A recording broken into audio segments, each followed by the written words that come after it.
ਅਗਲੀ ਜਿਹੜੀ ਹਰਜੋਤ ਸਿੰਘ ਜੀ ਖਬਰ ਕਰਦੇ ਜਾਈਏ ਕਮਰਸ਼ੀਅਲ ਡਰਾਈਵਿੰਗ ਲਾਇਸੈਂਸ ਵਾਲਿਆਂ ਦੇ ਨਾਲ ਸੰਬੰਧਿਤ ਆ। ਜਿਹੜੇ ਗ੍ਰੈਗ ਐਬਟ ਜੋ ਕਿ ਟੈਕਸਸ ਦੇ ਗਵਰਨਰ ਨੇ, ਉਹਨਾਂ ਨੇ ਜਿਹੜਾ ਅੱਜ ਟਵੀਟ ਕੱਲ ਜਿਹੜਾ ਇਨਫੈਕਟ ਟਵੀਟ ਕੀਤਾ ਸ਼ਾਮੀ ਵੀ ਟੈਕਸਸ ਕਹਿੰਦੇ ਵੀ ਉਹ ਪ੍ਰੋਹਿਬਿਟ ਕਰੇਗਾ ਕਮਰਸ਼ੀਅਲ ਡਰਾਈਵਿੰਗ ਲਾਇਸੈਂਸ ਰਿਫਿਊਜੀਜ਼ ਨੂੰ, ਅਸਾਈਲਮ ਸੀਕਰਸ ਤੇ ਡਾਕਾ ਰੈਸੀਪੀਐਂਟਸ ਨੂੰ। ਕਹਿੰਦੇ ਆਲਰੇਡੀ ਕਰਦੇ ਆ। ਕਹਿੰਦੇ ਇਲੀਗਲ ਇਮੀਗ੍ਰੈਂਟਸ ਦੇ ਲਈ ਤਾਂ ਅਸੀਂ CDL ਪਹਿਲਾਂ ਹੀ ਆਊਟਲਾ ਕੀਤੇ ਹੋਏ ਆ। ਤੇ ਕਹਿੰਦੇ ਹੁਣ ਮੈਂ ਜਿਹੜੀ ਡਿਪਾਰਟਮੈਂਟ ਆਫ ਪਬਲਿਕ ਸੇਫਟੀ ਆ DPS ਆ, ਉਹਨਾਂ ਨੂੰ ਹੁਣ ਕਹਿ ਦਿੱਤਾ ਆ ਵੀ ਇੰਗਲਿਸ਼ ਲੈਂਗੁਏਜ ਪ੍ਰੋਫੀਸ਼ੀਐਂਸੀ ਰਿਵਿਊ ਜਿਹੜੇ ਉਹ ਕੰਡਕਟ ਕਰੋ ਸਾਰੇ ਹੀ ਕਮਰਸ਼ੀਅਲ ਲਾਇਸੈਂਸ ਆਪਰੇਟਰਸ ਦੇ ਉੱਤੇ, ਜਿੰਨੇ ਵੀ ਜਿਹੜੇ ਉਸ ਦੇ ਵਿੱਚ ਹੈਗੇ ਆ। ਕਹਿੰਦੇ ਵੀ ਇਹ ਇਨਲਾਈਨ ਹੈਗਾ ਆ ਟਰੰਪ ਹੁਣਾਂ ਦੇ ਜਿਹੜੇ ਨਵੇਂ ਰੂਲਸ ਆ ਉਸ ਦੇ ਨਾਲ। ਕਹਿੰਦੇ ਵੀ ਇਹਦੇ ਨਾਲ ਜਿਹੜੇ ਨਾਨ US ਸਿਟੀਜ਼ਨਸ ਆ ਜਿਨ੍ਹਾਂ ਨੂੰ ਟਰੱਕਿੰਗ ਲਾਇਸੈਂਸ ਲਗਾਤਾਰ ਮਿਲ ਰਹੇ ਆ ਉਸ ਦੇ ਵਿੱਚ ਜਿਹੜੀ ਉਹ ਰੋਕ ਜਿਹੜੀ ਉਹ ਰੁਕੇਗੀ। ਤੇ ਜਿਹੜੇ US ਸਿਟੀਜ਼ਨਸ ਆ, US ਵਾਲੇ ਆ, ਅਮਰੀਕਨਸ ਆ, ਉਹ ਦੁਬਾਰਾ ਜਿਹੜੇ ਉਹ ਜੌਬਸ ਦੇ ਉੱਤੇ ਆਉਣਗੇ। ਤੇ ਕਹਿੰਦੇ ਸਾਡਾ ਗੋਲ ਇੱਕ ਹੀ ਆ, ਪਬਲਿਕ ਸੇਫਟੀ, ਰੋਡਸ ਨੂੰ ਜਿਹੜਾ ਉਹ ਸੇਫ ਬਣਾਉਣਾ। ਓਕਲਾਹੋਮਾ ਦੇ ਵਿੱਚ ਆਪਾਂ ਕੱਲ ਖਬਰ ਕੀਤੀ ਸੀ ਹਰਜੋਤ ਸਿੰਘ ਜੀ ਵੀ 3 ਦਿਨਾਂ ਦੀ ਜਿਹੜੀ ਆਈਸ ਨੇ ਬਲਿਟਸ ਜਿਹੜੀ ਕੀਤੀ, ਜਿਹਦੇ ਵਿੱਚ 130 ਜਿਹੜੇ ਡਰਾਈਵਰ ਆ ਉਹਨਾਂ ਨੇ ਸੜਕ ਤੋਂ ਜਿਹੜੇ ਉਹ ਲਾਏ, ਜਿਨ੍ਹਾਂ ਚੋਂ ਕਈਆਂ ਨੂੰ ਆਈਸ ਨੇ ਵੀ ਜਿਹੜਾ ਉਹ ਡਿਟੇਨ ਕੀਤਾ ਹੈਗਾ ਆ। ਸੋ ਟੈਕਸਸ ਕਹਿੰਦੇ ਵੀ ਹੁਣ ਸਟਾਪ ਕਰ ਦਊਗਾ ਇਸ਼ੂ ਕਰਨੇ CDLs, ਰਿਫਿਊਜੀ, ਅਸਾਈਲਮ ਸੀਕਰਸ ਤੇ ਡਾਕਾ ਰੈਸੀਪੀਐਂਟਸ, ਉਹਨਾਂ ਜਿਹੜੇ ਉਹ ਸਾਰਿਆਂ ਨੂੰ। ਸੋ ਇਹ ਜਿਹੜੀ ਇਸ ਟਾਈਮ ਸਥਿਤੀ ਆ ਉਹ ਉੱਥੇ ਬਣ ਚੁੱਕੀ ਆ। ਸੋ ਹਰਜੋਤ ਸਿੰਘ ਜੀ ਕੰਮ ਕਹਿ ਸਕਦੇ ਆ ਵੀ ਪੂਰਾ ਹੀ ਜਿਹੜਾ ਉਹ ਤੱਤਾ ਆ ਉਹ ਹੋ ਚੁੱਕਾ ਹੈਗਾ ਆ ਹੁਣ। ਤੇ ਜਿੱਦਾਂ ਓਕਲਾਹੋਮਾ ਦੇ ਵਿੱਚ ਜਾਣਾ ਔਖਾ ਸੀ, ਹੁਣ ਲੱਗਦਾ ਦੂਜੇ ਜਿਹੜੇ ਟੈਕਸਸ ਦੇ ਵਿੱਚ ਵੀ ਜਾਣੀ। ਹੁਣ ਆਪਾਂ ਨੂੰ ਪਤਾ ਨਹੀਂ ਆ ਵੀ ਉਹਨਾਂ ਨੇ ਕਿੱਦਾਂ ਕਰਨਾ, ਵੀ ਉਹ ਮੰਨਣਗੇ ਇਹਨਾਂ ਲਾਇਸੈਂਸਿਸ ਨੂੰ, ਨਹੀਂ ਮੰਨਣਗੇ, ਇਮੀਗ੍ਰੇਸ਼ਨ ਦੇ ਸਟੇਟਸ ਨੂੰ ਕਿੱਦਾਂ ਦੇਖਣਗੇ, ਚੈੱਕ ਕਰਨਗੇ ਜਾਂ ਨਹੀਂ ਕਰਨਗੇ। ਪਰ ਜੇ ਆਪਾਂ ਗ੍ਰੈਗ ਐਬਟ ਹੁਣਾਂ ਦੀ ਗੱਲ ਦੇਖੀਏ ਤਾਂ ਜਿਹੜੀ ਉਹਨਾਂ ਦੀ ਆਹ ਲਾਈਨ ਆ ਟਵੀਟ ਜਿਹੜੀ ਕੀਤੀ ਹੋਈ ਵੀ I also directed DPS to conduct English language proficiency reviews for all commercial licence operators. ਇਹਦਾ ਮਤਲਬ ਜਿਹੜੇ ਲੰਘਣਗੇ, ਜਿਹੜੇ ਉੱਥੇ ਚੱਲਦੇ ਆ, ਉਹਨਾਂ ਦਾ ਵੀ ਫਿਰ ਇਹ ਹੁਣ ਜ਼ਿਆਦਾ ਰੋਕ ਕੇ ਜਿਹੜਾ ਉਹਨਾਂ ਨੂੰ ਪੁੱਛ ਸਕਦੇ ਆ। ਸੋ ਇਹ ਜਿਹੜੀ ਸਥਿਤੀ ਜਿਹੜੀ ਆ ਹਰਜੋਤ ਸਿੰਘ ਜੀ ਇਸ ਟਾਈਮ ਬਣੀ ਆ।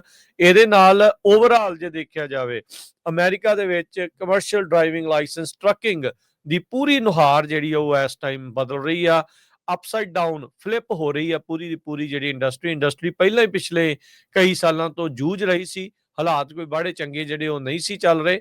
ਪਰ ਹੁਣ ਇਦਾਂ ਦੀਆਂ ਜਿਹੜੀਆਂ ਹਰਜੋਤ ਸਿੰਘ ਜੀ ਸਥਿਤੀਆਂ ਦੇ ਵਿੱਚ ਕੰਮ ਹੋਰ ਵੀ ਜ਼ਿਆਦਾ ਔਖਾ ਤੇ ਤਿੱਖਾ ਜਿਹੜਾ ਇਹਨਾਂ ਦੇ ਲਈ ਹੋ ਜਾਵੇਗਾ। ਜੀ ਬਿਲਕੁਲ।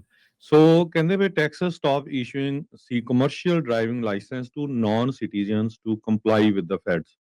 ਇਹ 5-6 ਸਟੇਟਾਂ ਆ ਜਿਨ੍ਹਾਂ ਨੂੰ ਫੈਡਰਲ ਟਰਾਂਸਪੋਰਟੇਸ਼ਨ ਸੈਕਟਰੀ ਜਿਹੜੇ ਹੈਗੇ ਆ ਸ਼ਾਨ ਡਫੀ, ਡਿਪਾਰਟਮੈਂਟ ਆਫ ਟਰਾਂਸਪੋਰਟੇਸ਼ਨ ਦੇ, ਉਹਨਾਂ ਨੇ ਕਿਹਾ ਸੀ ਵੀ ਭਈ 30 ਦਿਨ ਤੁਹਾਨੂੰ ਦਿੱਤੇ ਆ, ਜੇ 30 ਦਿਨਾਂ ਦੇ ਵਿੱਚ ਤੁਸੀਂ ਇਹ ਕੰਮ ਨਹੀਂ ਕਰਦੇ ਹੈਗੇ ਤਾਂ ਤੁਹਾਡੀ ਜਿਹੜੀ ਫੈਡਰਲ ਫੰਡਿੰਗ ਆ ਸੇਫਟੀ ਦੀ ਜਿਹੜੀ ਦਿੱਤੀ ਜਾਂਦੀ ਆ ਫੈਡਰਲ ਗਵਰਨਮੈਂਟ ਵੱਲੋਂ ਬੰਦ ਕਰ ਦਿੱਤੀ ਜਾਊਗੀ। ਟੈਕਸਸ ਨੇ 51,993 ਕਮਰਸ਼ੀਅਲ ਲਾਇਸੈਂਸ ਤੇ ਪਰਮਿਟ ਨਾਨ ਸਿਟੀਜ਼ਨਸ ਨੂੰ ਇਸ਼ੂ ਕੀਤੇ ਸੀ ਸਨ 2015 ਤੋਂ ਲੈ ਕੇ ਹੁਣ ਤੱਕ। Texas department of public safety ਜਿਹਨੂੰ DPS ਉੱਤੇ ਕਹਿੰਦੇ ਹੈਗੇ ਆ, ਉਹਨਾਂ ਨੇ ਕਿਹਾ ਵੀ ਇਮੀਡੀਏਟਲੀ ਨਾਨ ਸਿਟੀਜ਼ਨਸ ਨੂੰ ਅਸੀਂ ਕਮਰਸ਼ੀਅਲ ਡਰਾਈਵਿੰਗ ਲਾਇਸੈਂਸ ਇਸ਼ੂ ਕਰਨੇ ਜਿਹੜੇ ਆ ਬੰਦ ਕਰ ਦਿੱਤੇ ਹੈ, ਇਫੈਕਟਿਵ ਇਮੀਡੀਏਟਲੀ। ਤੇ ਕਹਿੰਦੇ we will no longer issue renew or reissue.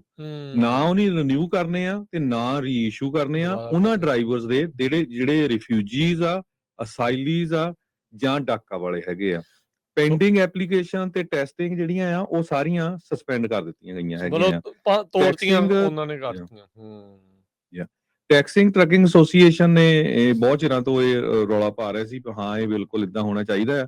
ਉਹਨਾਂ ਨੇ ਕਿਹਾ ਵੀ ਅਸੀਂ ਧੰਨਵਾਦ ਕਰਦੇ ਹਾਂ ਜਿਹੜਾ ਟਰਾਂਸਪੋਰਟੇਸ਼ਨ ਸੈਕਟਰੀ ਨੇ ਜੋ ਕੰਮ ਕੀਤਾ ਹੈਗਾ। ਤੇ ਕਹਿੰਦੇ ਵੀ ਕਾਫੀ ਜ਼ਿਆਦਾ non domiciled commercial driving licence Texas state ਦੇ ਕੋਲ ਸੀਗੇ। 2015 ਤੋਂ ਲੈ ਕੇ ਟੈਕਸਸ ਨੇ ਹੁਣ ਤੱਕ 3.2 million commercial driving licence issue ਕੀਤੇ ਹੋਆ, ਜਿਹਦੇ ਚੋਂ 51,933 ਨਾਨ ਡੋਮਿਸਾਈਲਡ ਡਰਾਈਵਰਸ ਦੇ ਹੈਗੇ ਆ। ਸੋ 2024 ਚ ਟੈਕਸਸ ਨੇ 6265 ਕਮਰਸ਼ੀਅਲ ਡਰਾਈਵਿੰਗ ਲਾਇਸੈਂਸ ਇਸ਼ੂ ਕੀਤੇ ਸੀ ਨਾਨ ਸਿਟੀਜ਼ਨਸ ਨੂੰ। ਸੋ ਹੁਣ ਕੈਲੀਫੋਰਨੀਆ ਜਿਹੜੀ ਸਾਡੀ ਸਟੇਟ ਹੈਗੀ ਇੱਥੇ ਸਭ ਤੋਂ ਜ਼ਿਆਦਾ ਹੈਗੇ ਆ।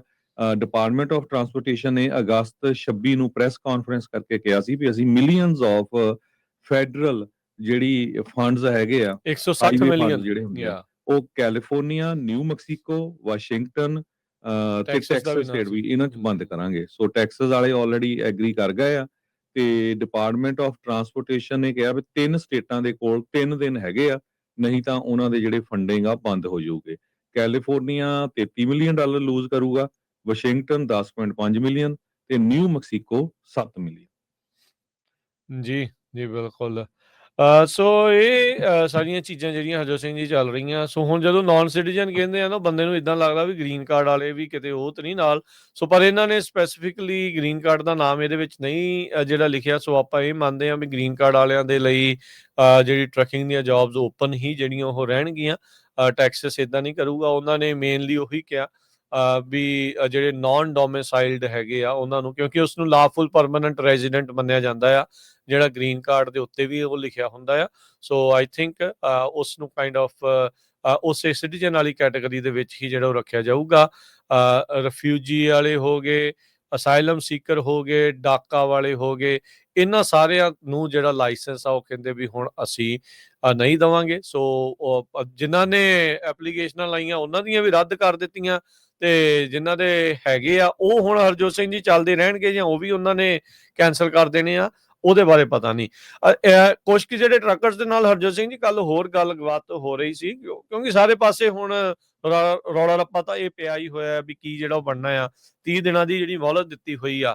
ਸੋ ਕਹਿੰਦੇ ਵੀ ਕਈ ਜਿਹੜੇ ਟਰੱਕਰਸ ਆ ਜਿਹੜੇ ਵਰਕ ਪਰਮਿਟ ਵਾਲੇ ਆ, ਉਹ ਡੀਐਮਵੀਜ਼ ਦੇ ਵਿੱਚ ਜਾ ਕੇ ਚੈੱਕ ਕਰ ਰਹੇ ਆ, ਪੁੱਛ ਰਹੇ ਆ ਵੀ ਕਿੱਦਾਂ ਆ ਇਹ ਹੱਡਬੀਤੀ ਆ ਲੋਕਾਂ ਨੇ ਜਿਹੜੀ ਆਪ ਦੱਸੀ, ਜਿਨ੍ਹਾਂ ਦੇ ਨਾਲ ਵਾਪਰੀ ਆ। ਉਹਨਾਂ ਨੇ ਇਹ ਦੱਸਿਆ ਆ ਨਾਮ ਜਿਹੜਾ ਉਹਨਾਂ ਨੇ ਕਿਹਾ ਵੀ ਭਾਈ ਸਾਡਾ ਨਾਮ ਨਾ ਦੱਸਿਓ, ਪਰ ਇਹ ਚੀਜ਼ ਜਿਹੜੀ ਇਨਫੋਰਮੇਸ਼ਨ ਉਹਨਾਂ ਨੇ ਦਿੱਤੀ ਆ। ਕਹਿੰਦੇ ਡੀਐਮਵੀ ਦੇ ਵਿੱਚ ਗਏ ਆ ਜਿਹੜੇ ਵਰਕ ਪਰਮਿਟ ਵਾਲੇ ਆ। ਹੁਣ ਇਹ ਨਹੀਂ ਪਤਾ ਵੀ ਹਰ ਇੱਕ ਦੇ ਵੱਖੋ ਵੱਖਰੇ ਕੇਸ ਦੇ ਵਿੱਚ ਆ ਜਾਂ ਇਹਨਾਂ ਨੇ ਜਰਨਲਾਈਜ਼ ਕਰ ਦਿੱਤਾ ਆ ਡੀਐਮਵੀ ਵਾਲਿਆਂ ਨੇ। ਉਹਨਾਂ ਨੇ ਇਹ ਕਿਹਾ ਵੀ ਉਹ ਉੱਥੇ ਗਏ, ਉਹਨਾਂ ਨੇ ਚੈੱਕ ਕੀਤਾ ਤੇ ਉਹਨਾਂ ਨੇ ਉਹ ਕਹਿੰਦੇ ਵੀ ਲਾਇਸੈਂਸ ਹੀ ਵਾਪਸ ਰੱਖ ਲਏ, ਜਿਹੜੇ ਕਮਰਸ਼ੀਅਲ ਡਰਾਈਵਿੰਗ ਅੱਛਾ ਲਾਇਸੈਂਸ ਜੀ, ਆ। ਹਾਂਜੀ, ਸੋ ਇਹ ਇਹਦਾ ਜਿਹੜੀ ਆਈਸ ਵਾਲੇ ਕੰਮ ਹੋਣ ਲੱਗ ਪਿਆ ਵੀ ਆਈਸ ਹਾਂ ਵਾਲਿਆਂ ਨਹੀਂ, ਨੇ ਚੈੱਕ ਲਾਇਸੈਂਸ ਕਰਾਣਗੇ ਉਹਨਾਂ ਨੇ ਤੁਹਾਡੇ ਵਾਪਸ ਤੋਂ। ਆ ਗਿਆ। ਨਹੀਂ ਚਲੋ ਬੰਦਾ ਤਾਂ ਨਹੀਂ ਰੱਖਿਆ ਉਹਨਾਂ ਨੇ, ਡਿਟੇਨ ਤਾਂ ਨਹੀਂ ਚਲੋ ਉਹ ਕਰਦੇ, ਪਰ ਇਹ ਆ ਵੀ ਲਾਇਸੈਂਸ ਕਹਿੰਦੇ ਵੀ ਉਹਨਾਂ ਨੇ ਵਾਪਸ ਜਿਹੜੇ ਉਹ ਲੈ ਲਏ ਆ। ਇਹ ਜਿਹੜੇ ਟਰੱਕ ਡਰਾਈਵਰਸ ਆ ਉਹਨਾਂ ਨੇ ਜਾਣਕਾਰੀ ਜਿਹੜੀ ਹਰਜੋਤ ਸਿੰਘ ਜੀ ਦਿੱਤੀ ਆ। ਸੋ ਟ੍ਰੈਂਡ ਦਾ ਜਿਹੜਾ ਇਹ ਅਸਰ ਆ ਉਹ ਕੈਲੀਫੋਰਨੀਆ ਦੇ ਵਿੱਚ ਵੀ ਜਿਹੜਾ ਉਹ ਨਜ਼ਰ ਆ ਰਿਹਾ ਆ, ਕਿਉਂਕਿ ਜਿਹੜੀ ਕੱਲ ਸ਼ੌਨ ਡਫੀ ਹੋਣਾ ਨੇ 2 ਦਿਨ ਪਹਿਲਾਂ ਜਿਹੜੀ ਪ੍ਰੈਸ ਕਾਨਫਰੰਸ ਕੀਤੀ ਸੀ, ਕਹਿੰਦੇ ਵੀ ਬੰਦੇ ਦੀ ਵੈਲਿਡਿਟੀ ਜਿਹੜੀ ਆ ਉਹ ਘੱਟ ਆ ਤੇ ਲਾਇਸੈਂਸ ਦੀ ਵੈਲਿਡਿਟੀ ਵੱਧ ਆ। ਇਹ ਕਿੱਦਾਂ ਜਿਹੜਾ ਉਹ ਹੋ ਸਕਦਾ ਆ? ਸਭ ਨੂੰ ਪਤਾ ਆ ਜਿਹੜੇ ਵੀ ਕੋਈ ਇੱਥੇ ਲੋਕ ਆਉਂਦੇ ਆ, I-94 ਦੀ ਜਦੋਂ ਤੁਹਾਡੀ ਟਰਮੀਨੇਸ਼ਨ ਡੇਟ ਬੇਸਿਕਲੀ ਆ ਜਾਂਦੀ, ਐਕਸਪਾਇਰੇਸ਼ਨ ਡੇਟ ਆ ਜਾਂਦੀ ਆ, ਜਦੋਂ ਤੁਸੀਂ ਰੈਗੂਲਰ ਲਾਇਸੈਂਸ ਲੈਣ ਜਾਂਦੇ ਉਸ ਤੋਂ ਬਾਅਦ ਦਾ ਲਾਇਸੈਂਸ ਨਹੀਂ ਮਿਲਦਾ ਹੁੰਦਾ। ਉਦੋਂ ਤੱਕ ਦਾ ਜਿਹੜਾ ਲਾਸਟ ਐਕਸਪਾਇਰੇਸ਼ਨ ਡੇਟ ਜਿਹੜੀ ਉਹ ਹੁੰਦੀ ਆ। ਸੋ ਇਹ ਕੁਝ ਜਿਹੜੇ ਡਰਾਈਵਰਸ ਆ ਉਹਨਾਂ ਨੇ ਮੈਨੂੰ ਜਾਣਕਾਰੀ ਜਿਹੜੀ ਦਿੱਤੀ ਆ। ਹੁਣ ਤਾਂ ਡਰਾਈਵਰ ਵੀ ਨਹੀਂ ਰਹਿ ਗਏ ਜਦੋਂ ਲਾਇਸੈਂਸ ਹੀ ਉਹਨਾਂ ਦੇ ਕੋਲੋਂ ਜਿਹੜਾ ਉਹਨਾਂ ਨੇ ਰੱਖ ਲਿਆ। ਸੋ ਡੀਐਮਵੀ ਵੀ ਰਿਅਲਾਈਜ਼ ਕਰ ਰਿਹਾ ਵੀ ਗੜਬੜਾਂ ਜਿਹੜੀਆਂ ਉਹਨਾਂ ਦੇ ਕੋਲੋਂ ਕੀਤੀਆਂ ਗਈਆਂ ਆ ਉਹ ਹੋਈਆਂ ਆ, ਤੇ ਉਸ ਨੂੰ ਸੁਧਾਰਨ ਲਈ ਕਈਆਂ ਦੇ ਲਾਇਸੈਂਸ ਜਿਹੜੇ ਉਹਨਾਂ ਨੇ ਰੱਖਣੇ ਸ਼ੁਰੂ ਕਰ ਦਿੱਤੇ ਆ। ਵਾਸ਼ਿੰਗਟਨ ਤੋਂ ਜਿਹੜਾ ਦੱਸਿਆ ਜਾ ਰਿਹਾ ਸੀ ਵੀ ਉਹਨਾਂ ਲੋਕਾਂ ਨੂੰ ਘਰੋਂ ਘਰੀ ਕਈਆਂ ਨੂੰ ਚਿੱਠੀਆਂ ਜਿਹੜੀਆਂ ਆਉਣੀਆਂ ਸ਼ੁਰੂ ਹੋਈਆਂ ਨੇ ਵੀ ਭਾਈ ਜਿਨ੍ਹਾਂ ਜਿਹੜੇ ਬੇਸਿਕਲੀ ਨਾਨ ਸਿਟੀਜ਼ਨਸ ਆ, ਜਿਨ੍ਹਾਂ ਨੂੰ ਇਸ ਤਰੀਕੇ ਦੇ ਨਾਲ ਲਾਇਸੈਂਸ ਜਿਹੜੇ ਮਿਲੇ ਆ, ਵੀ ਉਹ ਆ ਕੇ ਆਪਣਾ ਚੈੱਕ ਕਰਾਉਣ ਜਾਂ ਦੁਬਾਰਾ ਟੈਸਟ ਹੋਊਗਾ ਜਾਂ ਜੋ ਵੀ ਉਹ ਉਹਨਾਂ ਨੇ ਅੱਗੇ ਕਰਨਾ ਆ। ਜਿਹੜਾ ਹੁਣ ਸੇਵ ਪ੍ਰੋਗਰਾਮ ਦੇ ਵਿੱਚੋਂ ਜਿਹੜਾ ਪਾਸ ਨਹੀਂ ਹੋਊਗਾ ਇਮੀਗ੍ਰੇਸ਼ਨ ਦਾ, ਬੇਸਿਕਲੀ ਚੈੱਕ ਪੁਆਇੰਟ ਉਹਨਾਂ ਨੇ ਇੱਕ ਹਿਸਾਬ ਦੇ ਨਾਲ ਆਨਲਾਈਨ ਜਿਹੜਾ ਰੱਖਿਆ। ਇਹਦੇ ਪ੍ਰੋਗਰਾਮ ਬਾਰੇ ਕਿਸੇ ਨੂੰ ਨਹੀਂ ਸੀ ਪਤਾ।